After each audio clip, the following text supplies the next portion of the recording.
Mark with over 5 million tons of new capacity going on stream. The cement major says it will invest over 32,000 crore rupees over the next 3 years to further add capacity. Liquidity set to dry up across foreign currency derivatives traded on stock exchanges. A RBI directive is set to take effect from the 5th of April and only allows for trades to hedge forex exposure. Panic across trading desks as many expect volumes to plummet up to 90%.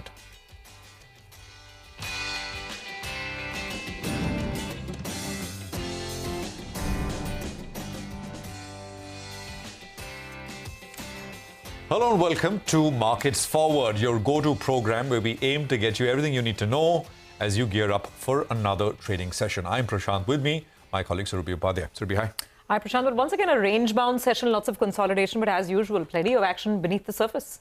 Beneath the surface is the point, right? Because the last 2 days, if you look at it, close to close, there's not even been a 10-point change for the index. But, I mean, if you take the highs and lows for both yesterday and today, I mean, it'll be something like 300, 350 odd points or so. The moves that we've seen, but day on day, close to close, not even 10 points. So that's the kind of market we are in. But the kind of market we're in was also a very strong buy the dip. That mantra is well and alive, right? And corrections have been short, very, very, very swift as well, but very short. So nothing deep at all. And there's 100 points, 150 points, and the market comes right back. The indices at least come right back. Broader market has been outperforming the larger indices for the third straight session. Big gains on Monday. Yesterday was good, and today has been very good as well. IT and PSUs and CPSE, right? Shipbuilders and PSU banks. We'll talk more about that. That's the part of the market which really did very well. Real estate was under pressure. Global picture, I think, relatively speaking, incrementally speaking, perhaps has become a little more important. One needs to be a little more watchful for two reasons. One, US yields have rallied 20 basis points in the last 4 or 5 days. We're not yet at 4.5, but we're at about 4.35 or so as of yesterday's close. And of course, oil prices are now knocking at $90 a barrel. From talking 80-something to 90-something, psychologically speaking, more than anything else, it is a big difference. So those are, the global elements that one needs to be watchful of as well. Surabhi. Absolutely. I guess those were the global speed breakers that were put in place that our market has had to contend with. So what's the range? The range, today's intraday range between the high and the low, as well as the range over the last 3 sessions, again, between the intraday high and low, it's all of 150 points, actually. It's a very tight consolidation as far as the Nifty is concerned. The lower end of that range, the lower spectrum, is about 22,350. Higher is about 22,520 thereabouts. So we're pretty much in that band with the Nifty not doing too much. You've got IT that was supporting today, as Prashant also mentioned. Banks were not too bad. At least the bulk of them were adding some support. But then on the flip side, pressure on auto stocks. Auto stocks have been cooling off ever since we got the March sales numbers.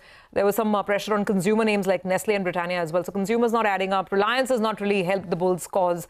So therefore, net, it's all kind of evening itself out, and we are flat on the index. Once again, it's all about mid-caps. Today as well, we had very, very solid advance decline ratio. The breadth of the market was very, very solid, with well over 1,600, 1,700 stocks advancing. So that's the good news. It's keeping investors and traders perhaps happy for the time being. So let's quickly move on and tell you what today's lineup is looking like. We'll start off with all the key movers and shakers of the day, with the Hormuz bringing us all of that action.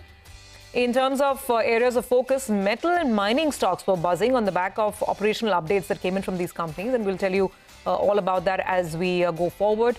Last but not the least, we'll be diving into all the key market events to watch out for tomorrow's trading session. But first up, as always, the stock action with Hormuz. It's been a very resilient market, right, with nothing to support in form of global cues, but the index is holding on to its range and counting down to the policy decision from the RBI on Friday. And speaking of that, it was the PSU banks that led the charge in today's trading session, and the PSU bank index was the top gainer today. PNB ending 7% higher at the highest point of the day, a sharp spike towards the close of trade. Central Bank of India, UCO Bank, Indian Overseas Bank, Bank of India, all of them seeing gains between 3 to 4%. Of course, 3 of them have very low float in the market, so be careful on that front. Defense stocks continued to grow from strength to strength, and particularly the shipbuilding stocks did extremely well in today's session. They've been up over 20% now in the last 4 to 5 sessions. Mazagon, Cochin Shipyard, Garden Reach, all of them doing well, and Paras Defense and Hindustan Aeronautics also had a very good day. There's a bit of a divergent trend in PSUs other than defense. with GAIL, REC and PFC having a very good day. But the oil marketing companies did not have a very good day today. Both HPCL and BPCL ending at the lowest point of the day in today's session. The pharma index as well didn't do a lot, but there were certain specific stocks that moved in today's trading session. Laurus Labs ending 6% higher. There's a bit of a D-Street chatter as well on the earlier show. Aurobindo Pharma, Sanofi, Granules and Divi's on the back of some positive brokerage commentary ending close to 2% higher in today's trading session. And lastly, some of the underperformers, real estate after an 8-day rally that took a pause today, and Macrotech, Godrej Properties, DLF, all of these stocks that saw a stellar run over the last week saw profit booking in today's trading session. Back to you. All right, Hormuz, thanks very much for that. That's a comprehensive wrap out of the action as far as stocks are concerned. But Mayuresh Joshi of William O'Neill is with us, and so is Nagaraj Shetti of HDFC Securities. Gentlemen, good to have both of you here. Nagaraj, if I can just ask you to decipher the price action. I mean, it's been resilient. The dips are being bought. What next? I mean, are we making the base for a slightly bigger move? Or do you think if the global picture continues to be sour, sooner than later we will catch up and perhaps, join in that direction? What's your sense? Hi, good afternoon, Prashant. Nifty has been in a range-bound action over the last couple of sessions. What I'm looking at the chart is market is placed at the hurdle, but market is not willing to come down. At the lower levels, 22,300 is going to be a strong support for the market. 1 or 2 days of consolidation, range-bound action will continue, and eventually Nifty could break above the immediate hurdles of around 22,550 levels. At the higher levels, 22,800 is going to be the resistance, where the important Fibonacci clusters resistance comes in, and at the lower levels, 22,300 is going to be the good support for the market. Okay, so you do see a break on the upside as a possibility, Nagaraj. Got that. We'll come back to you with more questions in just a bit.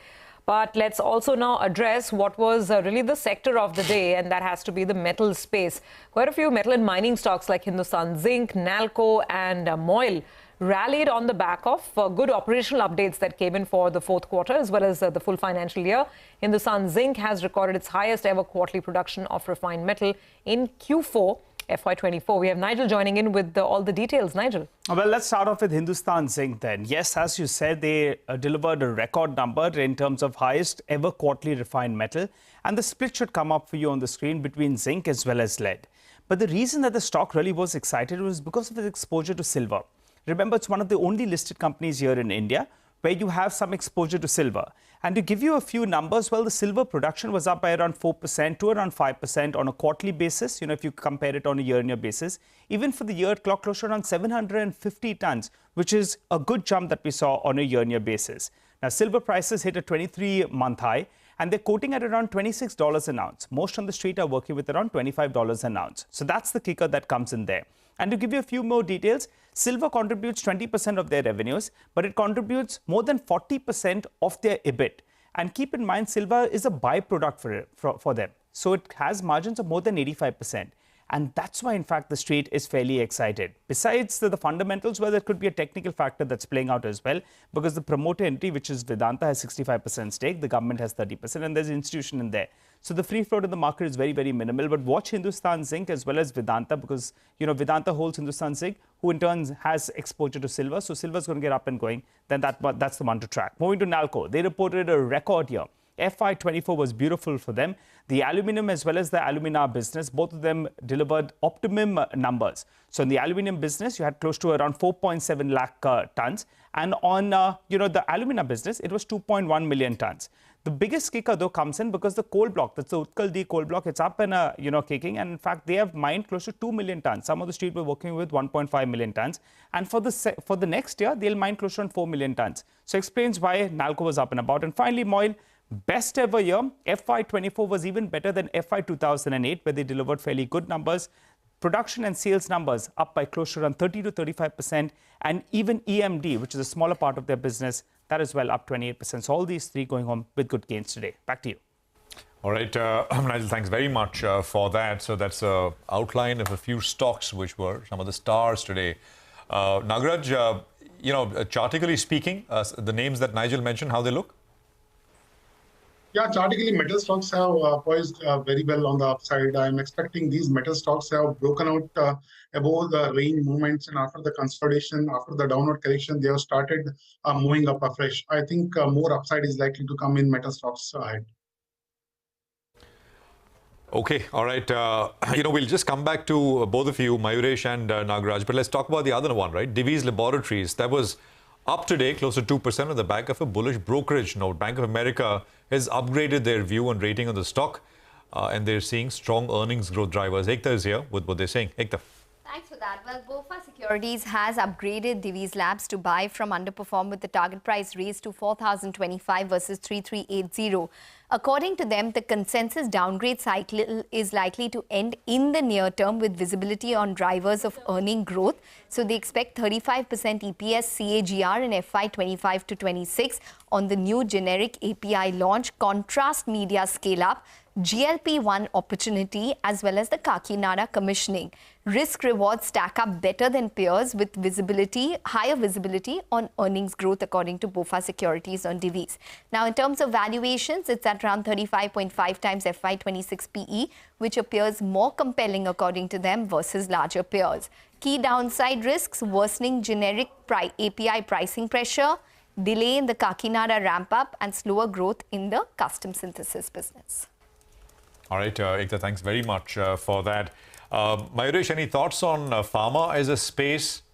And if you have any thoughts on Divi's, go ahead. So with Divi's, I think the numbers will be very critical, Prashant, specifically Q4 numbers. And Q4 numbers are expected to be a little bit on the softer side, both in terms of pricing related to the customer synthesis business per se, and the huge capex plans that they probably put forth. As that starts ramping up gradually, that is going to take fixed costs a little bit on the higher side, which means margins should also be under some element of pressure. So I think we'll watch out for Q4 numbers, how they play out for Divi's, stroke Laurus Labs as well. What we continue holding in our global portfolios, Prashant, are stocks like Sun and Dr. Reddy's.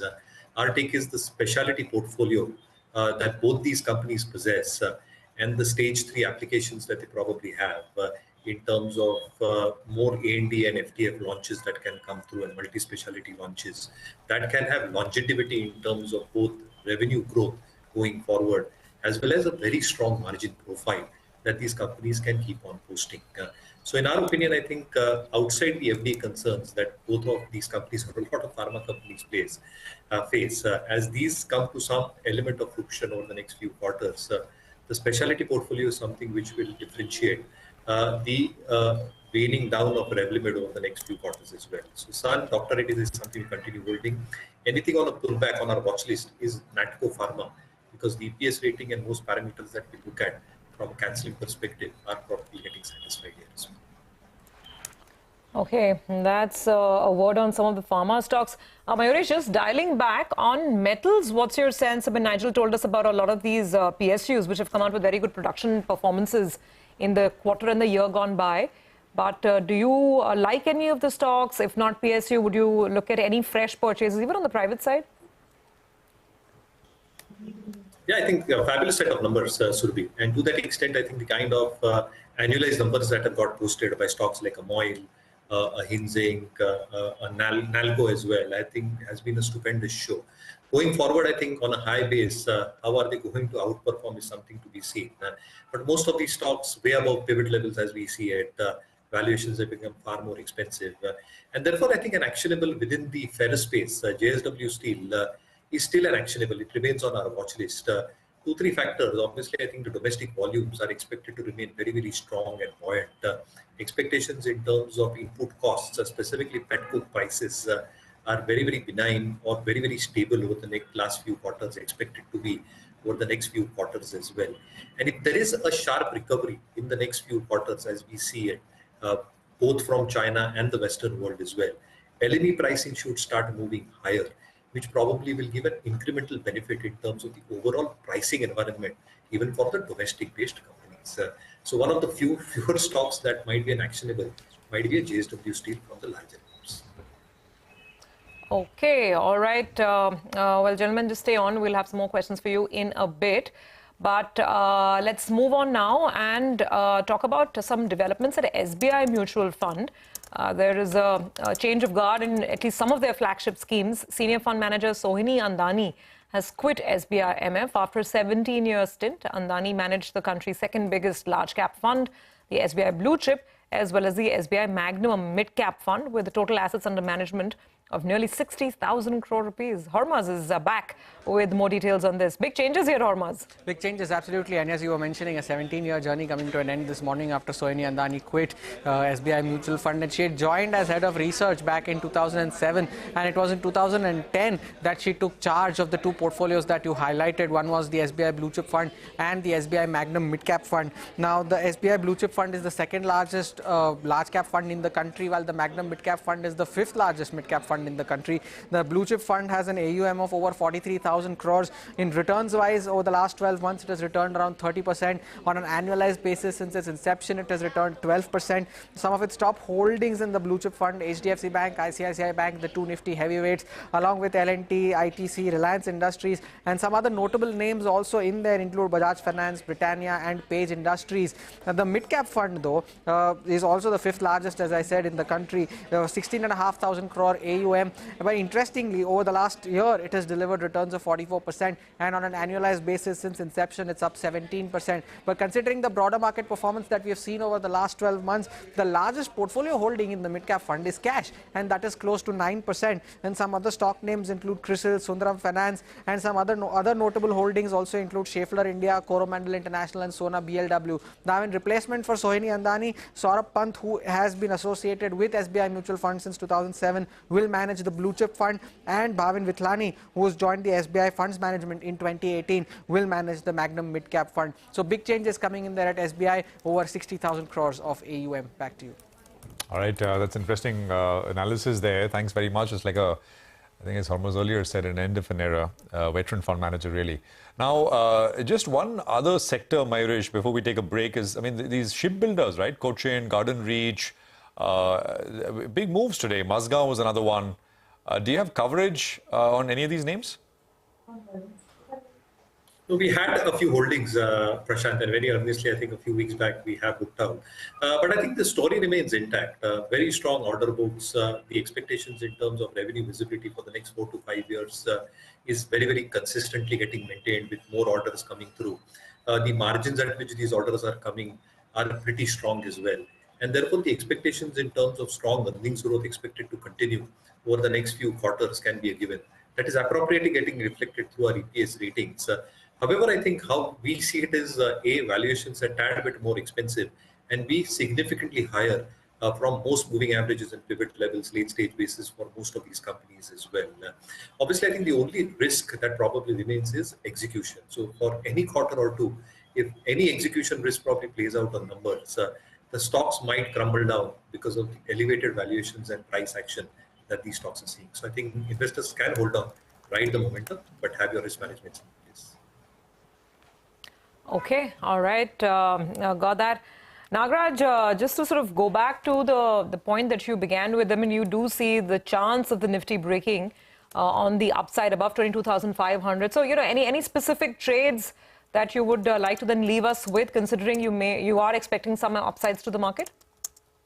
Yes, certainly. In the last 2-3 sessions, the broader market indices have been completely outperforming the benchmark Nifty, especially Nifty mid-cap 100 and small-cap 100. They are continuously moving up. I'm in a view that these movement in these small and mid-cap segment is likely to continue. They are continue to outperform in the near term. I have 2 picks from the mid and small-cap segment. First one is Sequent Scientific. If you look at the Sequent Scientific, was in a continuous downtrend over the last couple of weeks, and recently it has bounced back from the lower levels. Overall chart pattern is looking positive. Currently placed around 132. The target would be around 140. One can place a stop loss at 127. Second one was MSTC. MSTC was in a larger uptrend few months back. Recently, it has shifted into consolidation in the last couple of months, and now started to move up from the range. The overall chart pattern is looking positive. RSI volume pattern is indicating the more upside for the stocks. Currently, close around 932.75. One may look to buy. 1,010 would be the first target, initial target for the stocks, and one can place a stop loss of around 890. Okay, well, we'll leave it there. Nagaraj, thank you very much for those calls, and thank you for running us through what you make of the market as well. Mayuresh, it's always a pleasure. Thank you for staying with us here all through over the last half an hour or so. We'll take a quick commercial break here. We come back and we'll get you, of course, the events to watch out for as we as we look forward to tomorrow. and some of the important corporates who came on the channel today. And we'll get you the top 3 and what they told us. Stay with us.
Welcome back. Let's get you some of the important snippets from all the corporate commentary that we picked up today. First up, Greenply Industries is in focus.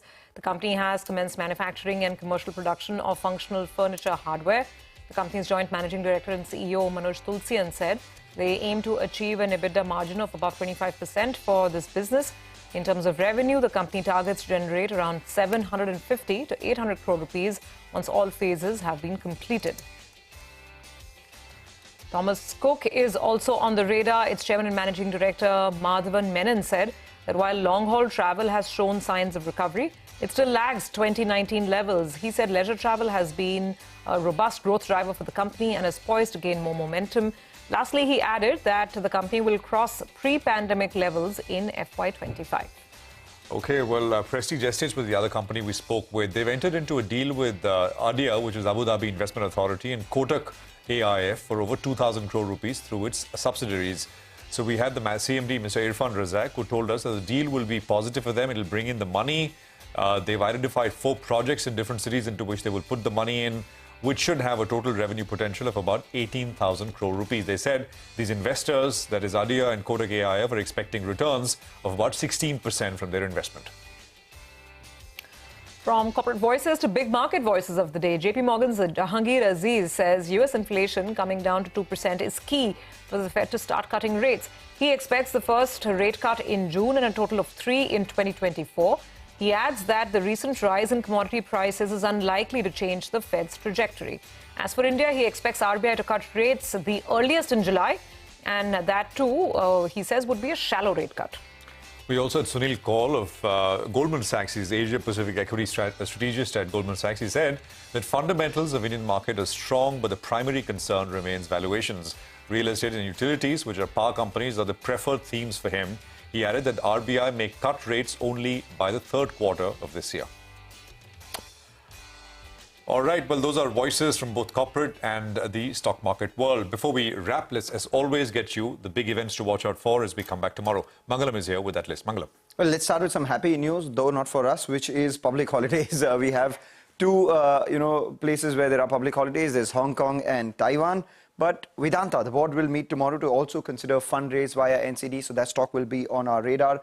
Alongside GM Breweries, when the announcement of the board meet came by for the bonus, the stock did well. Tomorrow is the actual board meet to consider bonus shares. We're also looking at Happy Forgings. They're meeting investors at JM Financial's conference in Singapore. So that would be another stock on our radar. And from an India standpoint, this will be an important event to watch out for, which is Walt Disney AGM. Why is that? Because we'll watch out for any commentary which will come by on the deal with Reliance with regards to Hotstar. Then oil prices nearing $90 per barrel. The OPEC Joint Ministerial Monitoring Committee meeting is tomorrow, so that will be important to track too.